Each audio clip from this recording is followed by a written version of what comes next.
പേരക്കുട്ടികളെ നെഞ്ചോട് ചേർത്ത് വളർത്തണമെന്ന് അമ്മമ്മ ആഗ്രഹിച്ചിരുന്നെങ്കിലും ദാരിദ്ര്യം കാരണം അവരുടെ ആവശ്യങ്ങൾ ഒന്നും നിറവേറ്റാൻ കഴിയാത്ത സാഹചര്യം ഉണ്ടായിരുന്നു. കൂടാതെ മക്കളുടെ നല്ല ഭാവിയെക്കുറിച്ച് അമ്മമ്മയ്ക്ക് വലിയ പ്രതീക്ഷകളും ഉണ്ടായിരുന്നു. അവർക്ക് നല്ല വിദ്യാഭ്യാസം ലഭിക്കുന്നതിന് വേണ്ടിയാണ് ഈ കടുത്ത തീരുമാനം എടുത്തത്.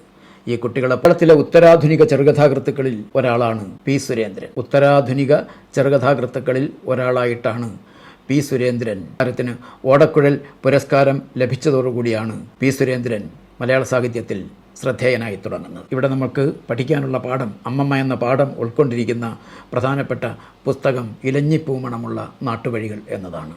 ആ പേരിൻ്റെ താഴെ ഓർമ്മകളുടെയും അനുഭവങ്ങളുടെയും പുസ്തകം എന്ന് വ്യക്തമായി കുറിച്ചിട്ടുണ്ട് പറഞ്ഞത്. ഇതിനകത്താണ് അമ്മമ്മയെക്കുറിച്ച് പറയുന്നത്. പ്രീ മെട്രിക് സ്കൂളിൽ തൻ്റെ 3 പേരക്കുട്ടികളെയും ചേർക്കാൻ കൊണ്ടുവന്ന അമ്മമ്മ യഥാർത്ഥ കഥാപാത്രമാണ്. ഇതൊരു സാങ്കല്പിക സൃഷ്ടിയല്ല. എഴുത്തുകാരന് നേരിട്ട് കാണാനും അറിയാനും സാധിച്ചിട്ടുള്ള